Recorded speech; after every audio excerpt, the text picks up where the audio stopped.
Agradecemos y rezamos por las intenciones de la familia Pampliega Turcot, que apoya la transmisión de esta Santa Eucaristía.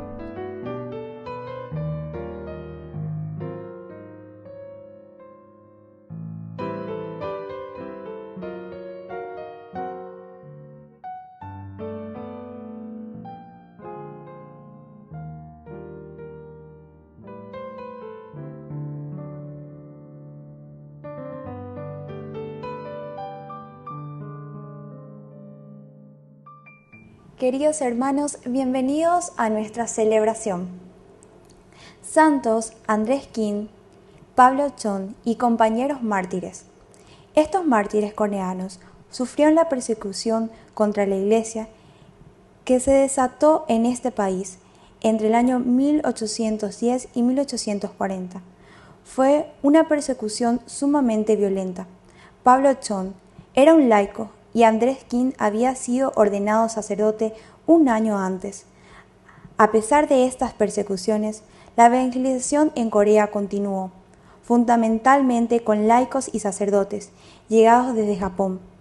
Juan Pablo II canonizó a Andrés, Pablo y sus compañeros en 1984 durante un viaje a Corea, que fueron reconocidos como santos, un total de 111 mártires coreanos. Iniciamos nuestra celebración cantando.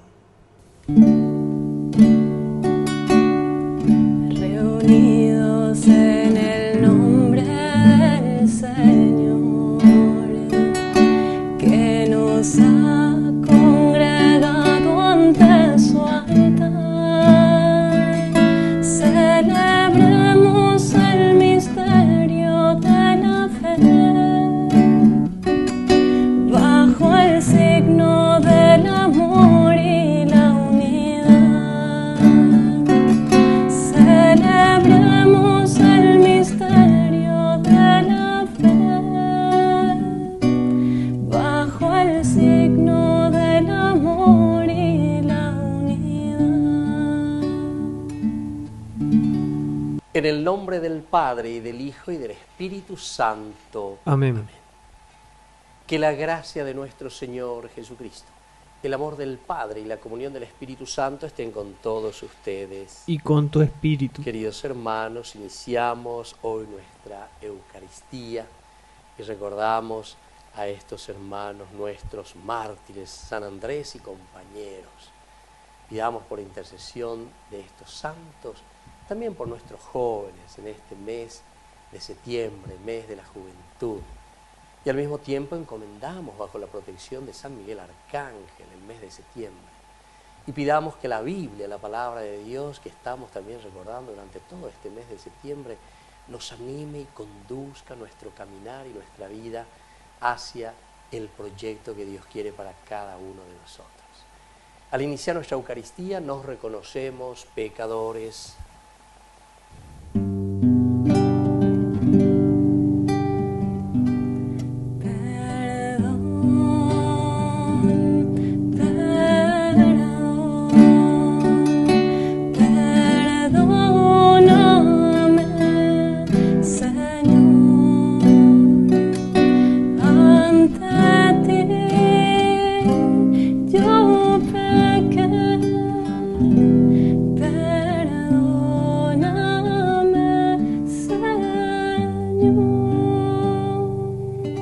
Y Dios, que es un Papá bueno, tenga misericordia de nosotros, perdone todos nuestros pecados y nos lleve a la vida eterna. Amén. Oración. Dios nuestro, que has querido multiplicar el número de tus hijos en el mundo entero y has hecho que la sangre de los santos mártires Andrés y compañeros fuera fecunda semilla de vida cristiana, concédenos la fuerza de su ayuda y el estímulo de su ejemplo. Por nuestro Señor Jesucristo, tu Hijo, que vive y reina contigo en la unidad del Espíritu Santo y es Dios, por los siglos de los siglos. Amén. Amén. Lectura del libro de los Proverbios. El corazón del rey es una corriente de agua en manos del Señor. Él lo dirige hacia donde quiere. Al hombre le parece que todo su camino es recto, pero el Señor pesa los corazones. Practicar la justicia y el derecho agrada al Señor más que los sacrificios. Los ojos altaneros, el corazón arrogante, la luz de los malvados, todo eso es pecado. Los proyectos del hombre laborioso son pura ganancia. El que se precipita acaba en la indigencia. Tesoros adquiridos con engaños son ilusión fugaz de los que buscan la muerte. El alma del malvado desea el mal. Él no se apiada de su prójimo. El simple se hace sabio cuando se castiga al insolente y asimila la ciencia cuando se instruye al sabio. El justo observa la casa del malvado y precipita en la desgracia a los malos. El que cierra los oídos al clamor del débil llamará y no se le responderá. Palabra de Dios. Te alabamos, Señor.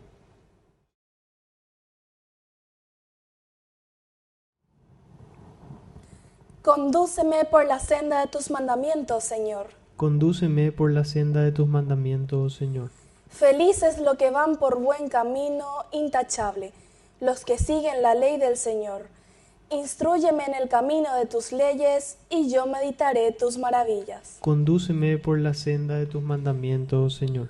Elegí el camino de la verdad, puse tus decretos delante de mí.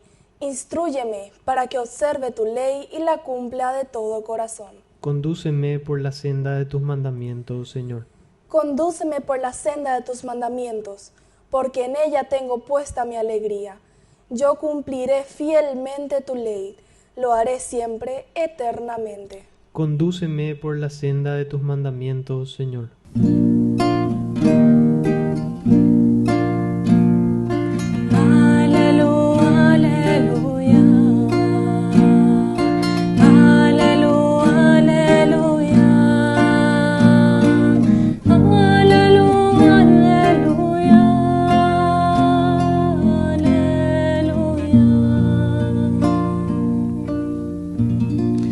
Que el Señor Jesús esté con ustedes. Y con tu espíritu. Evangelio de nuestro Señor Jesucristo, según San Lucas. Gloria a ti, Señor.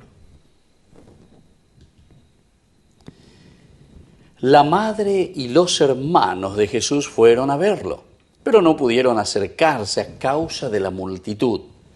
Entonces le anunciaron a Jesús: tu madre y tus hermanos están ahí afuera y quieren verte. Pero él le respondió: mi madre y mis hermanos son los que escuchan la palabra de Dios y la practican. Palabra del Señor. Gloria a ti, Señor Jesús. Queridos hermanos, nos encontramos hoy aquí celebrando esta fiesta, ¿verdad? Esta memoria obligatoria de los mártires, Santo Andrés Quín y sus compañeros mártires, Opeare Pella la Ñaimeña Ina, ¿verdad? Esto que significa rojo de la sangre del martirio, la capacidad entonces de darnos, de entregarnos este amor total por el Señor. Y aquí nosotros escuchamos en este Evangelio también una decisión total de alguien que le sigue a Jesús. En el Evangelio encontramos que dice que la madre y los hermanos de Jesús se acercan para verlo. Así como Lucas nos presenta, pero en realidad es un evangelio muy profundo. ¿En qué sentido, queridos hermanos? Y que justamente la madre aquí no está representando en realidad a la madre biológica, María, o tampoco sus hermanos. Cuando está hablando no se refiere al privilegio de una raza o a los lazos de sangre como nosotros, ¿verdad?, entendemos normalmente, sino que aquí se está refiriendo al pueblo de Israel. Pero el pueblo de Israel en el sentido del judaísmo directamente, más al judaísmo. Tu madre, ¿de dónde nace el cristianismo? Esta es la controversia que nosotros encontramos en este encontronazo entre el cristianismo, la propuesta de Jesús, la propuesta de los cristianos, y lo que propone o proponía el judaísmo. Tu madre, mala tu madre, a tu madre el judaísmo. Entonces, ni que en esas disquisiciones estilo protestante, ¿verdad? Aquí que la madre, aquí que la virgen, y que esto. No tiene nada que ver aquí ni la virgen ni la madre. Aquí se refiere directamente al encontronazo y a este camino que nosotros estamos haciendo y estamos confrontando entre los valores del judaísmo y la propuesta del cristianismo que trae Jesús. Y por eso hay algunas características. La madre y los hermanos de Jesús fueron a verlo. Es casi como decir, hoy voy a indagar más. Es como para decir, ya miñas en Duma, Eva la yajina, Shemen Bubea. Pero en el sentido del judaísmo, ¿verdad? ¿Qué es lo que está diciendo este cristianismo que dice que está viniendo del judaísmo? ¿Qué es lo que están predicando? ¿A qué se están refiriendo? Pero no pudieron acercarse a causa de la multitud. Este es otro detalle importante, ¿verdad? Que el autor sagrado nos pone aquí, nos está delineando para darnos a entender que el cristianismo es una multitud, ¿verdad? El cristianismo que Jesús predica, las propuestas de Jesús, tienen un gran valor y tienen una gran aceptación. Pero le dice Aina, no pudieron acercarse a causa de la multitud. Cuando movimos la pecha antes no movimos lleva.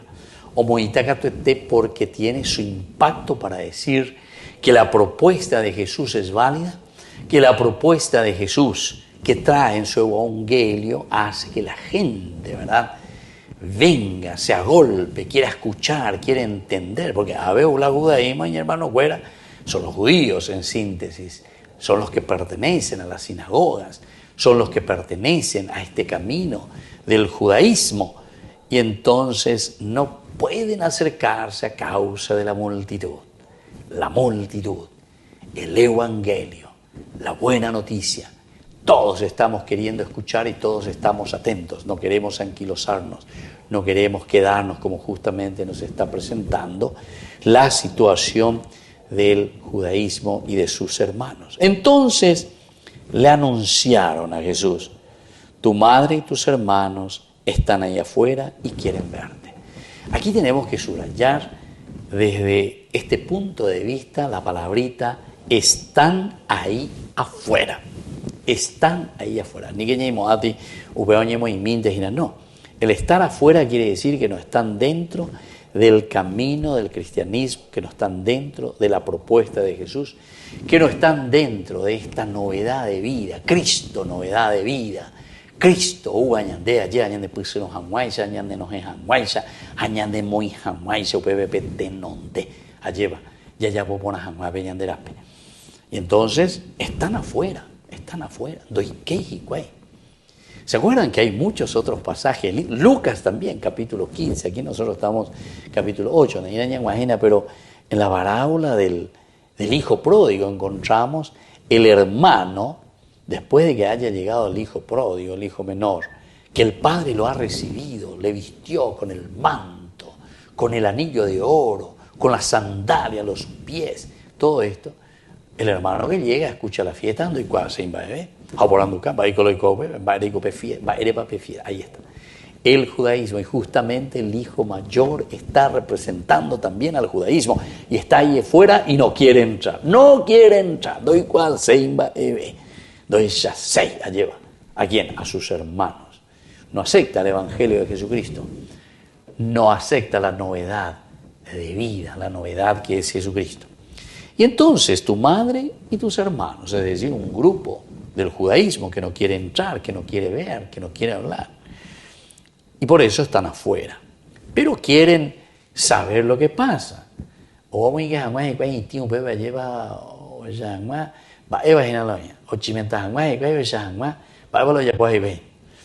Y entonces Jesús les responde. Y aquí está la respuesta que es para nosotros lo educativo y es para nosotros cristianos el camino a seguir. Mi madre y mis hermanos son los que escuchan la palabra de Dios y la practican. Entonces, hay privilegio de una raza. Se ya lleva bautizama, se pea hoy, ya nace abuela, ya abuela, la ya bisabuela, la ya abuelo, la ya ru, la ya sunda y cuaima, la ya tía, pero me hago y santa hoy. Hace, hay con tema de renta. No, queridos hermanos. Dice, mi madre y mis hermanos son los que verdaderamente escuchan la palabra de Dios y la practican. Esta es la frase esencial y fundamental que hoy el Señor nos está dejando. Escuchar la palabra de Dios, comprender la palabra de Dios, saber lo que el Señor nos está pidiendo. Anila ya puitati yocape, anila cora ayente la ñamañajina lleva, sino que ko anga ñandeña ñemoy beñande yara le non debe allá ñande yara. Ave mese, upea la shaya bosea lleva. Haupeisha seco anga ayu nerendape, haupeisha ko anga ñande yara ayu ahendu hamwa esa beneñe. Escuchar la palabra de Dios, ¿se acuerdan? El Shema Israel, Shama, que quiere decir escuchar, pero sobre todo quiere decir hacer, practicar, obedecer la palabra del Señor. Eso quiere decir el practicar, escuchar la palabra de Dios y practicar la palabra de Dios, obedecer siempre. Que así sea. Que así sea.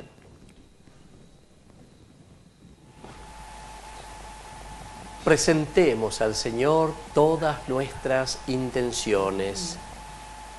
A cada intención respondemos: Señor, danos tu luz y tu salvación. Señor, danos tu luz y tu salvación. Por nuestra Iglesia, para que todos profesemos nuestra fe y nos sintamos partes de la gran familia de Jesús. Oremos al Señor. Señor, danos tu luz y tu salvación. Por nuestros enfermos, para que reciban el apoyo necesario de los demás y de Dios, la gracia de la salud. Oremos al Señor. Señor, danos tu luz y tu salvación. Por nuestras familias, para que sean lugares de adoración y reconocimiento a Dios. Oremos al Señor. Señor, danos tu luz y tu salvación. Por todos nosotros, para que pongamos en práctica la palabra de Dios escuchada en esta celebración. Oremos al Señor. Señor, danos tu luz y tu salvación. Padre misericordioso, escucha todas estas intenciones que acabamos de presentarte, por el mismo Jesucristo nuestro Señor. Amén. Padre, me abandono en tus manos, haz de mí todo lo que tú quieras, por todo lo que hagas en mí, te agradezco.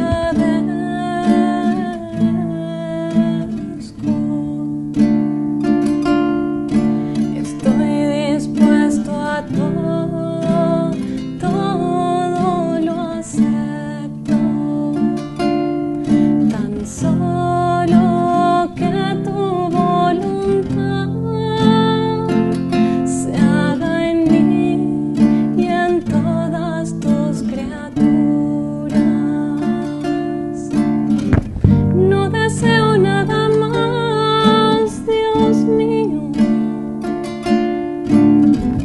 Pongo yo mi alma en tus manos, te la doy con todo el amor de mi corazón.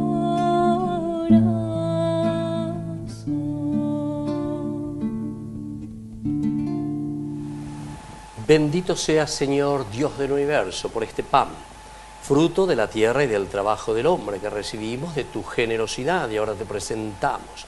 Él será para nosotros pan de vida. Bendito seas por siempre, Señor.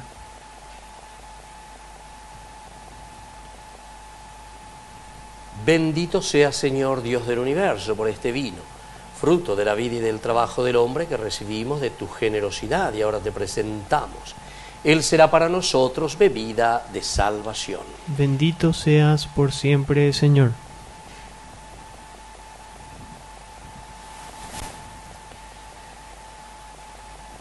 En el momento de ofrecer el sacrificio de toda la Iglesia, recemos a Dios Padre Todopoderoso. El Señor reciba de tus manos este sacrificio para alabanza y gloria de su nombre, para nuestro bien y el de toda su santa iglesia. Oración. Dios Todopoderoso, mira con bondad las ofrendas de tu pueblo y concédenos por la intercesión de los santos mártires llegar a ser un sacrificio agradable a ti para la salvación del mundo. Por Jesucristo nuestro Señor. Amén. Que el Señor Jesús esté con ustedes. Y con tu espíritu. Levantemos el corazón. Lo tenemos levantado hacia el Señor. Demos gracias al Señor nuestro Dios. Es justo y necesario. En verdad es justo y necesario. Es nuestro deber y salvación darte gracias siempre y en todo lugar, Señor Padre Santo, Dios Todopoderoso y Eterno, por Cristo nuestro Señor. Porque por la sangre de los mártires, derramada como la de Cristo para proclamar su fidelidad a ti, manifiestas tu admirable poder, que convierte la fragilidad en fortaleza y al hombre débil robustece para que sea testigo tuyo. Por eso, como los ángeles te cantan en el cielo, así nosotros en la tierra te aclamamos diciendo sin cesar.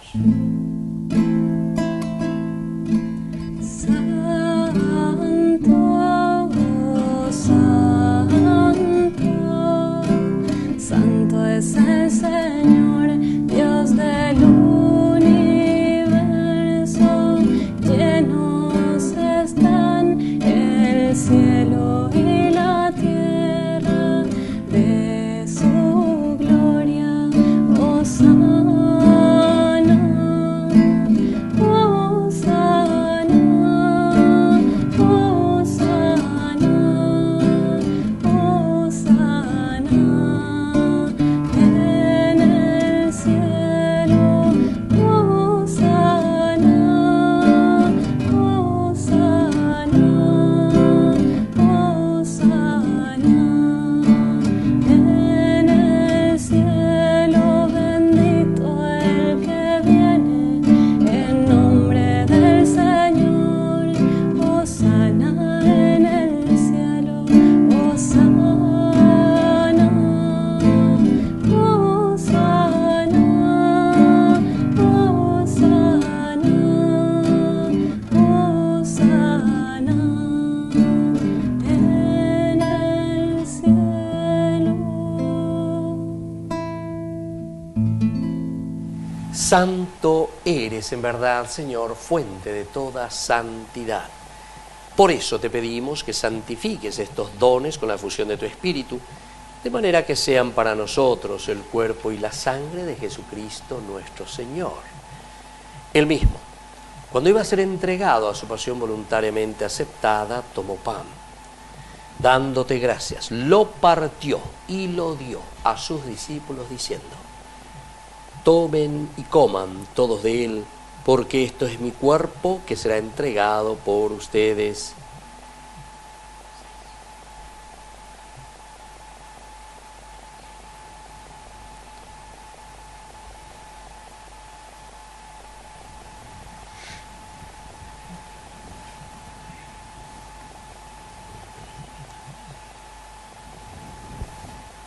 Del mismo modo, acabada la cena, tomó el cáliz, dándote gracias de nuevo, lo pasó a sus discípulos diciendo: tomen y beban todos de él, porque este es el cáliz de mi sangre, sangre de la alianza nueva y eterna, que será derramada por ustedes y por muchos para el perdón de los pecados. Hagan esto en conmemoración mía.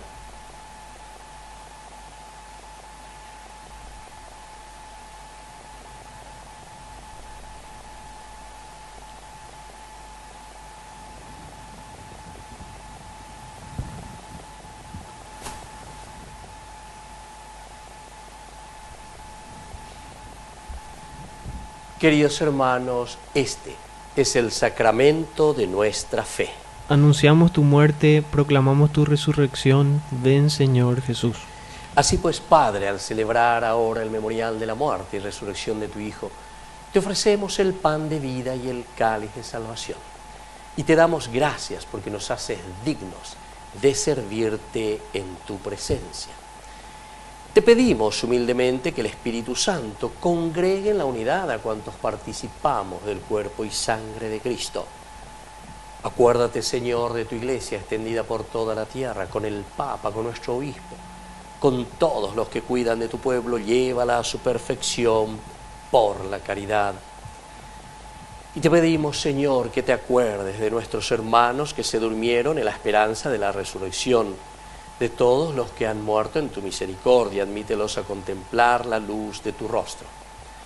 Ten misericordia de cada uno de nosotros, con María, la Virgen Madre de Dios, los apóstoles y cuantos vivieron en tu amistad a través de los tiempos, merezcamos por tu Hijo Jesucristo compartir la vida eterna y cantar tus alabanzas.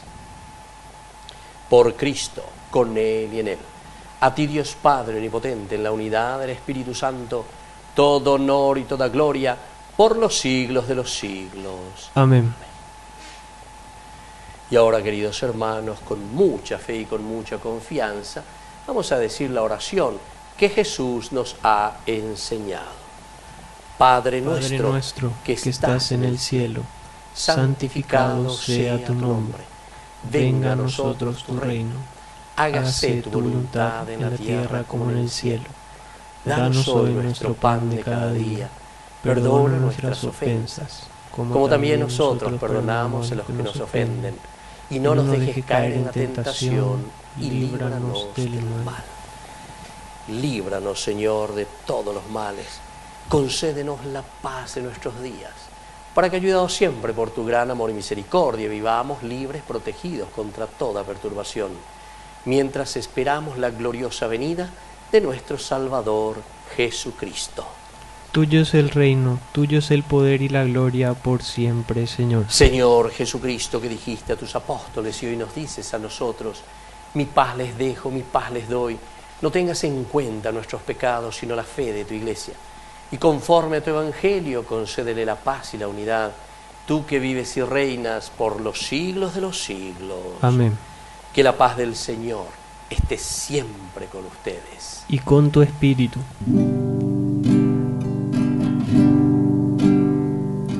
Dios de amor, el Cordero que se entregó por nuestros pecados. Misericordia, misericordia, ten de nosotros. Misericordia.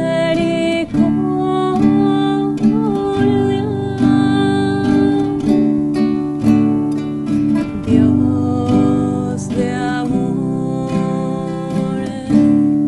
el Cordero que se entregó por nuestros pecados. Misericordia, misericordia, ten de nosotros. Misericordia.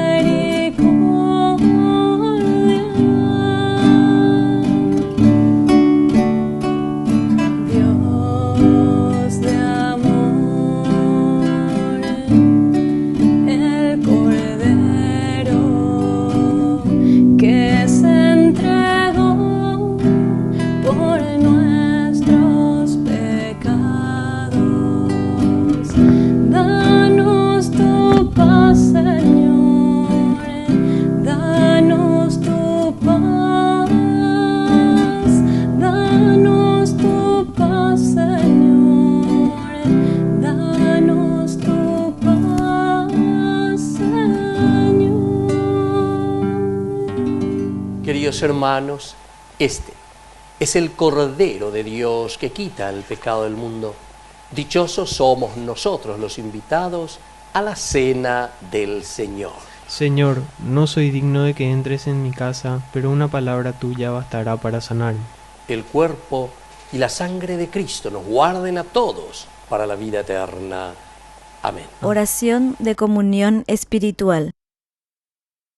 Creo, Jesús mío, que estás real y verdaderamente presente en el Santísimo Sacramento del altar.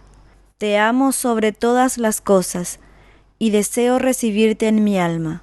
No pudiendo hacerlo ahora sacramentalmente, ven al menos espiritualmente a mi corazón. Y como si ya te hubiese recibido, te abrazo y me uno del todo a ti. Señor, no permitas que jamás me aparte de ti. Amén.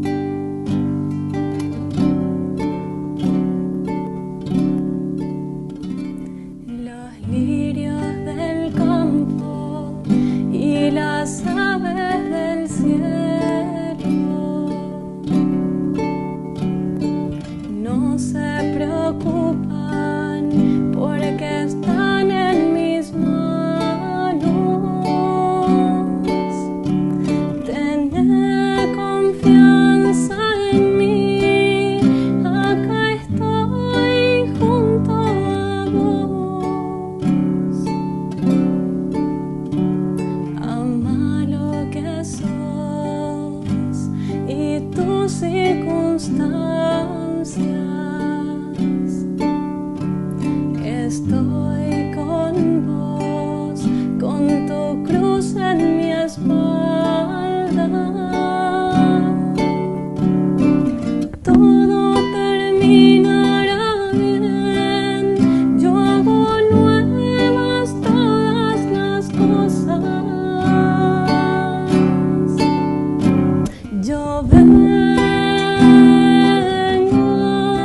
a traerte vida en abundancia, en abundancia. Yo soy el camino, la verdad, la vida en abundancia, en abundancia.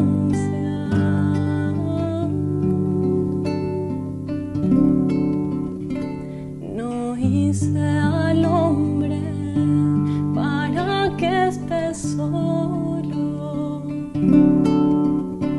Caminen juntos como hermanos. Sopórtense mutuamente, ámense unos a otros.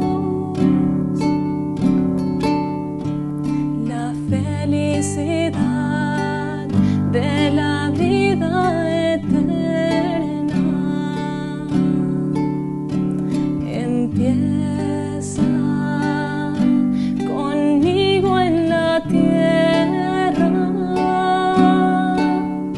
Sentíte vivo, la fiesta del reino comienza acá. Yo vengo a traerte vida en abundancia,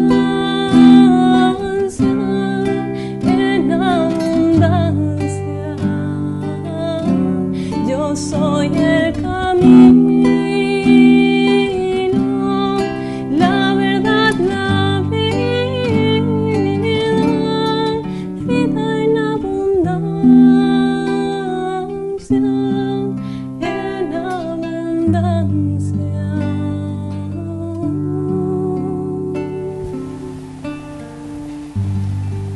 Oración final.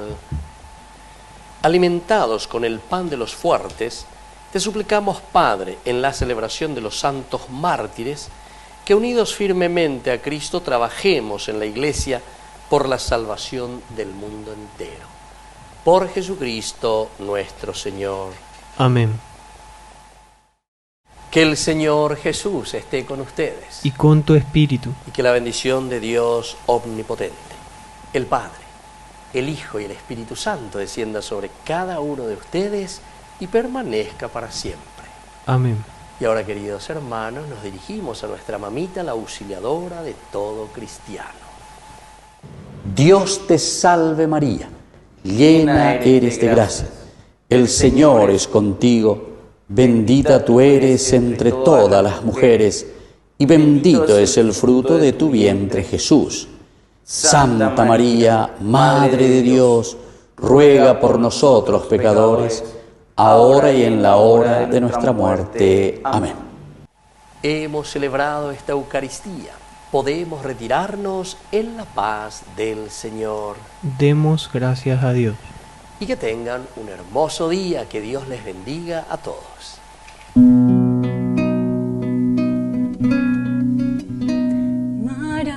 Maravillas hizo en mí, mi alma canta de gozo, pues al ver mi pequeñez se detuvieron sus ojos, y el que es santo y poderoso hoy aguarda por mí. Sí, mi alma canta de gozo, maravillas hizo en mí.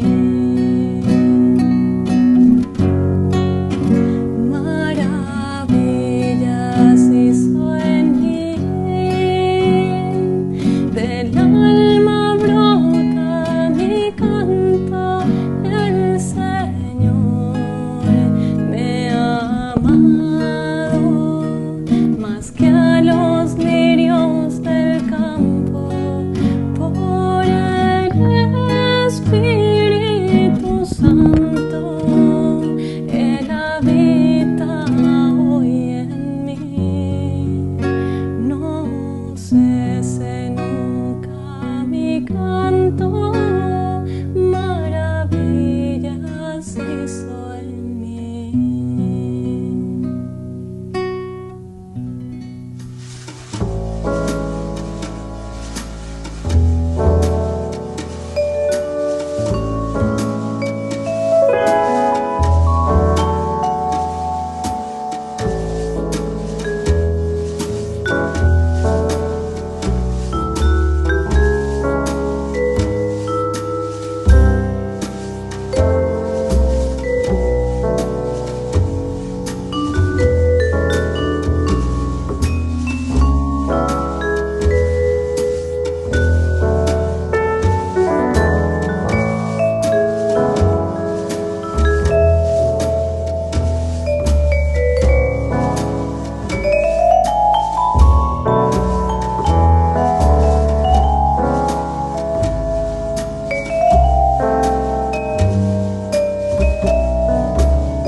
Que el Señor te bendiga, su mirada llegue a ti, que tu vida sea llena de su gran amor, que te cure cuerpo y alma, que te dé prosperidad, que te haga desear la santidad.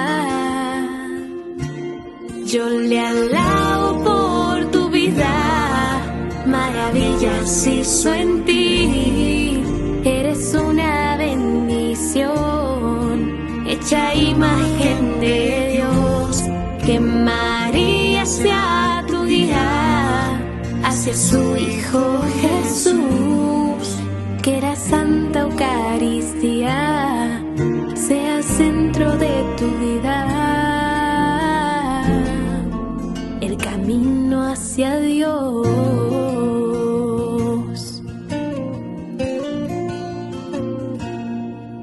Que el Señor te bendiga, a su mirada llegue a ti, que tu vida sea llena de su gran amor, que te cure cuerpo y alma, que te dé prosperidad, que te haga desear la santidad. Yo le alabo por tu vida, maravillas hizo en ti. Eres una bendición, hecho a imagen de Dios. Que María sea tu guía hacia su Hijo Jesús. Que la Santa Eucaristía sea centro de tu vida, el camino hacia Dios. Y que nunca te olvides de dar gracias por su amor. Que tu vida sea luz y bendición. Que Jesús proteja siempre tu hogar. Y que la Santa Eucaristía sea el centro de tu vida, el camino hacia Dios. Yo le alabo por tu vida, maravillas hizo en ti. Que eres una bendición, hecho a imagen de Dios. Que María sea tu guía hacia su Hijo Jesús. Y que la Santa Eucaristía sea centro de tu vida, el camino hacia Dios.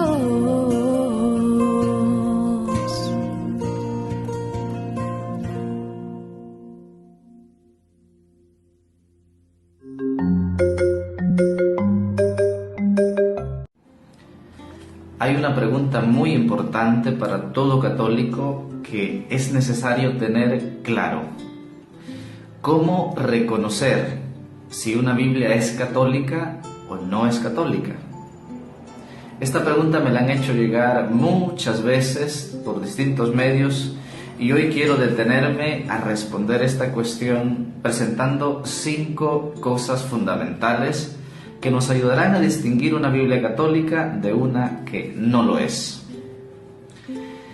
Lo primero que tenemos que decir, esta respuesta es compleja porque no es que se va a decir esto, esto, esto y esto, sino que hay que entender muchos puntos primero. El primer punto que hay que entender, tenemos que irnos antes de Cristo. Antes de Cristo existían 2 textos sagrados, 2 versiones de los textos sagrados. Antes de Cristo habían 2 versiones de los textos sagrados. Estrictamente hablando, no había Biblia. Habían 2 versiones de los textos sagrados. Una primera versión, conocida como el texto masorético, eran los textos en lenguas originales de ese entonces, pues, del hebreo y el arameo. A esa versión se le llama el texto masorético. Después, la segunda versión es la versión de los 70. Es decir, aquellos textos masoréticos del hebreo y el arameo se traducen a la lengua de ese entonces, del Imperio griego. Estamos hablando antes de Cristo. Se traducen al griego. A esta versión se le conoció la versión de los 70. Y esta es la versión que las comunidades cristianas en tiempo de Jesús utilizaban. Esta es Esta es estrictamente el Antiguo Testamento. La Biblia de los 70 es solo Antiguo Testamento, porque es antes de Cristo. Cuando viene Jesús, estaba entonces el Antiguo Testamento, esta versión de los 70 que incluía pues la traducción al griego de los textos del hebreo y arameo. Con Jesús se escriben otros textos, que son lo que hoy conocemos como el Nuevo Testamento. Se escriben nuevos libros, todos ellos escritos en griego, el así conocido griego koiné. Sin embargo, ya en ese entonces lo que está no es el imperio griego, sino el imperio romano. Y entonces la lengua que predomina en ese entonces es el latín. El griego poco a poco va quedando atrás. Y es el imperio romano el que va ganando terreno. Y por lo tanto la lengua es el latín. Y por eso de ahí sale la necesidad de traducir todos estos textos, tanto la de la versión de los 70, Antiguo Testamento, como estos nuevos textos que se han escrito del Nuevo Testamento en griego. Existe la necesidad de traducirlos al latín. Y ahí es donde en el año 382 un papa, San Dámaso, le pide a San Jerónimo, estamos en el siglo IV, 382 aproximadamente, le pide que traduzca al latín todos estos textos, es decir, tomando base la Biblia de los 70 que recogía el Antiguo Testamento y estos nuevos textos que serían pues el Nuevo Testamento, todos en griego. Entonces ahí es donde se escribe una nueva versión en latín, la primera versión en latín en realidad de estos textos, tanto del Antiguo como del Nuevo Testamento. A esta traducción se le llama la Biblia Vulgata.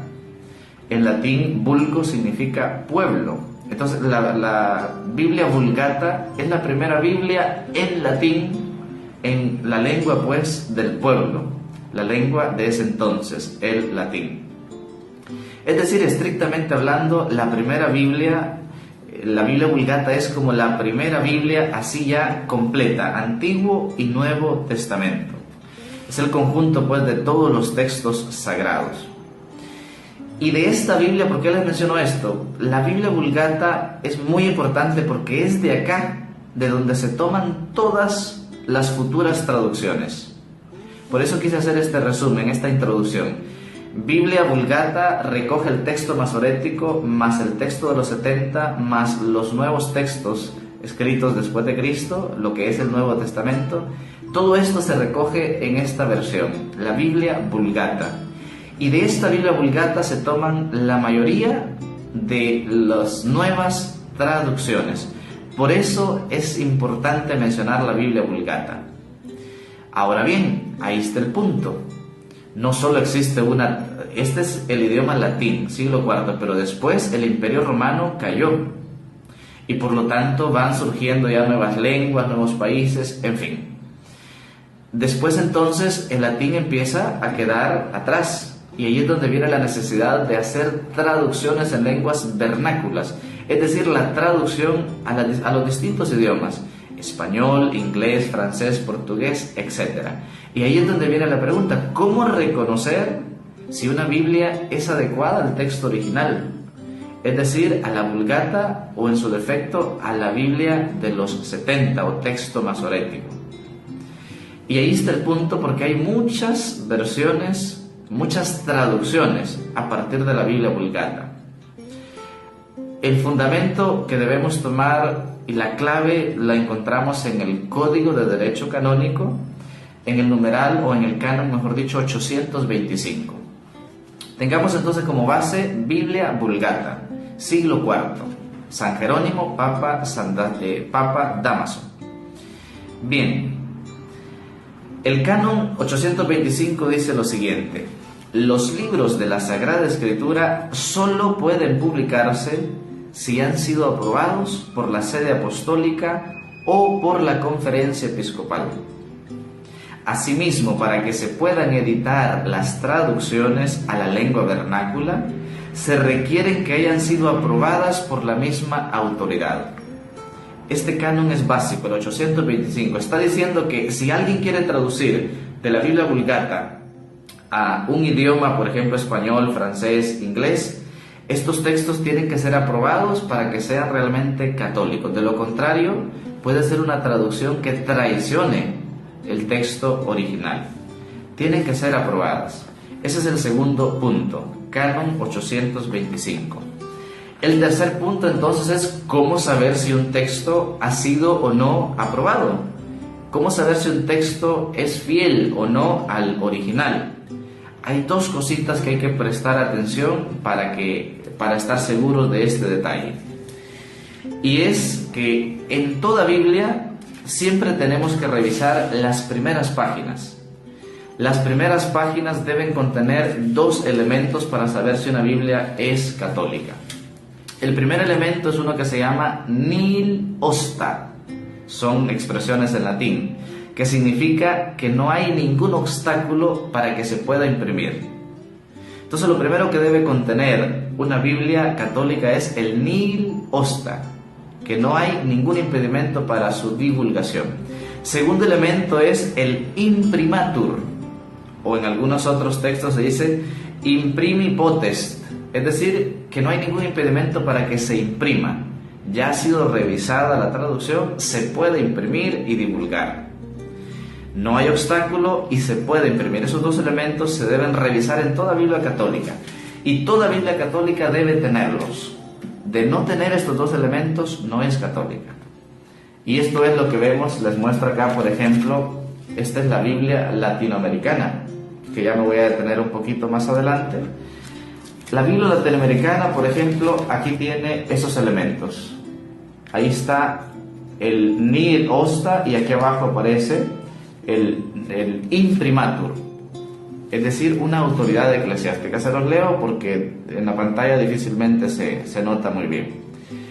El nil osta lo dio el arzobispo de Quito, Antonio González, estamos hablando de 1989, presidente de la Conferencia Episcopal Ecuatoriana, es decir, es una autoridad eclesiástica legítima.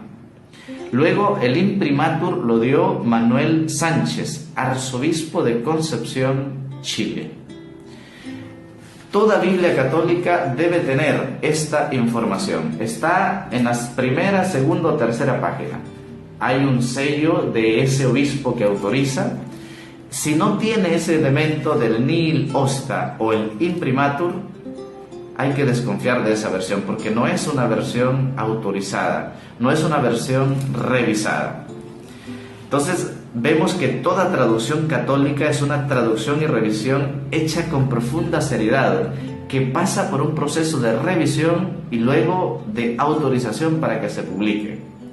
Todos los que tengan estos dos elementos, todas las Biblias que tengan estos dos elementos son católicas. Las que no tengan estos dos elementos, nil osta y el imprimatur, no son católicas. Ese es el tercer punto. El cuarto punto es mencionar algunas principales traducciones aprobadas. Hay muchas traducciones aprobadas. Ya hemos dicho, si una traducción está aprobada, confíe en ella. No hay ningún problema.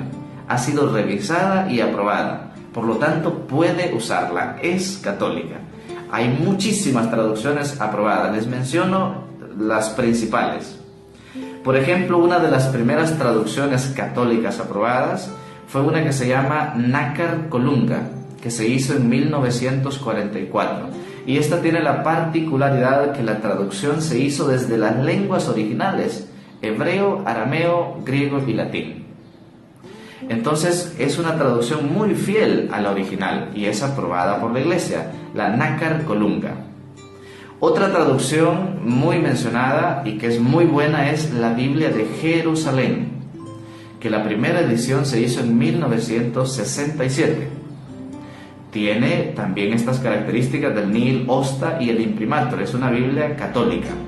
Y esta Biblia es óptima para el estudio profundo de la Sagrada Escritura. En muchos seminarios utilizamos la Biblia de Jerusalén porque trae referencias en hebreo, en griego o en latín.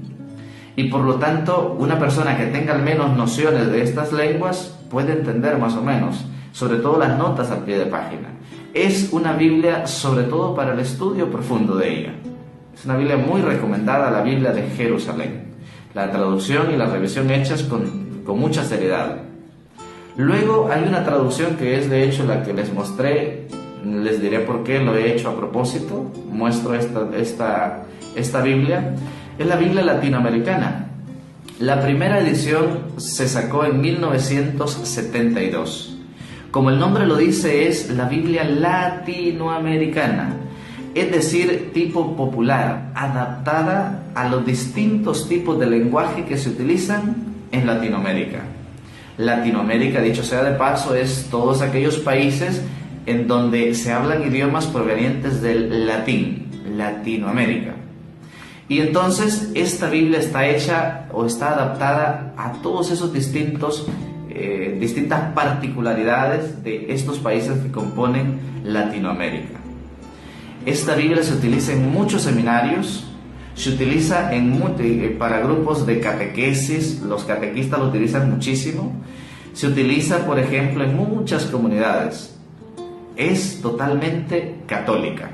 Como ya les he mostrado, tiene el nihil osta y el imprimatur, y toda Biblia que tenga estos dos elementos es totalmente católica. Pero lastimosamente es muy criticada esta versión de la Biblia. Y eso en lo personal me da mucha tristeza, porque estamos queriéndonos saltar una autoridad eclesiástica. Es decir, esta Biblia ha sido revisada, ha sido aprobada por una autoridad eclesiástica legítima, tal como lo pide el derecho canónico, es decir, es totalmente católica. Me decía una religiosa un comentario muy importante: muchos critican esta Biblia latinoamericana porque se les olvida la gente sencilla. Se les olvida, o solo andan en las esferas de las redes sociales o en las esferas de estudio, y se les olvida el lenguaje sencillo de las comunidades. Esta Biblia católica es la que acompaña a tantos católicos hoy en día en su camino de fe. Muchos, este es su bastón. Esta versión ha sido la que les ha ayudado en su camino de fe. No podemos condenarla, no podemos olvidarnos de la gente sencilla. Es una Biblia totalmente católica, no podemos desconfiar de su texto. Puede que cambien palabras en cuanto a la traducción, pero su sentido profundo sigue siendo el mismo, y por lo tanto podemos confiar totalmente en esta versión. No olvidarnos de la gente sencilla, porque este texto, como ya lo hemos dicho, es adaptada a los pueblos latinoamericanos.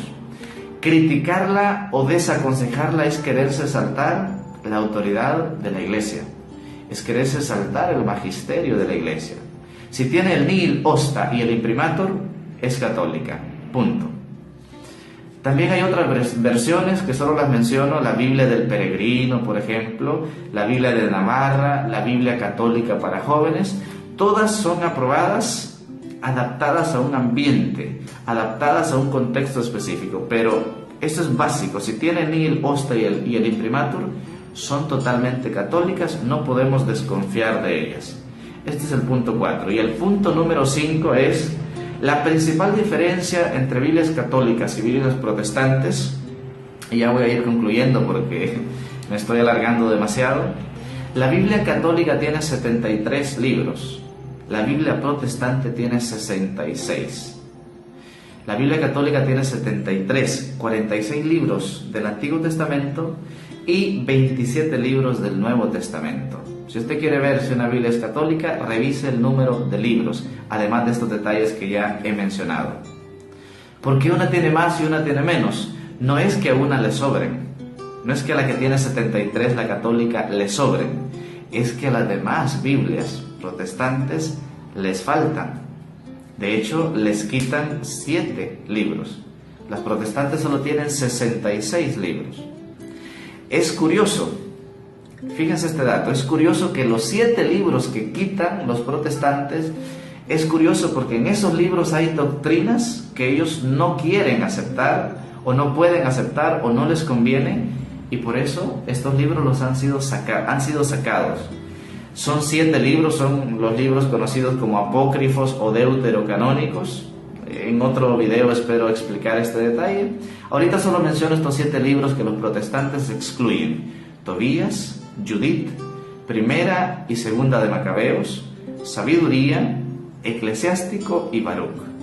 Estos 7 libros no los tienen las Biblias protestantes. Repito, son libros muy importantes porque ahí hay doctrinas que los protestantes no aceptan. Por ejemplo, el rezar por los difuntos. Por eso ellos van a criticar todas estas prácticas porque no aparecen en su Biblia, porque las han sacado precisamente. Por ejemplo, la doctrina del purgatorio. ¿Cómo va a existir en la Biblia de ellos si no tienen estos libros? Bien, por último menciono, entonces, ya hemos dicho, Biblia católica, imprimatur, ni el osta, que esté aprobada por una autoridad eclesiástica legítima.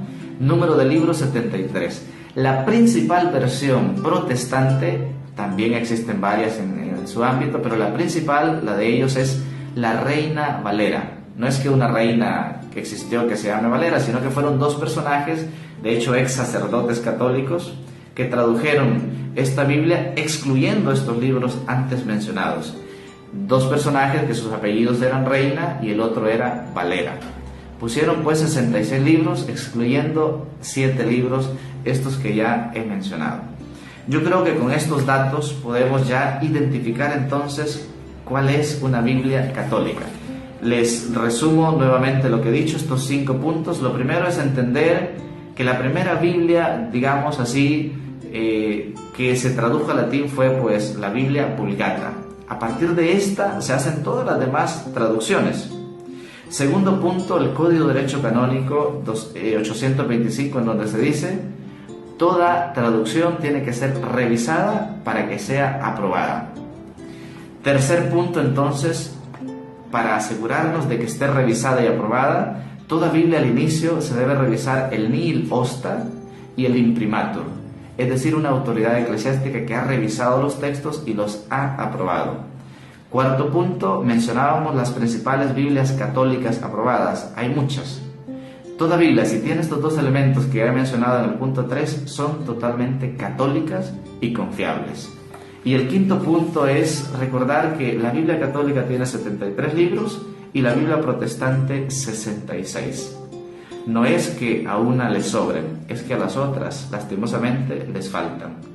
Por motivos subjetivos, no les conviene. Prestemos siempre atención a una Biblia.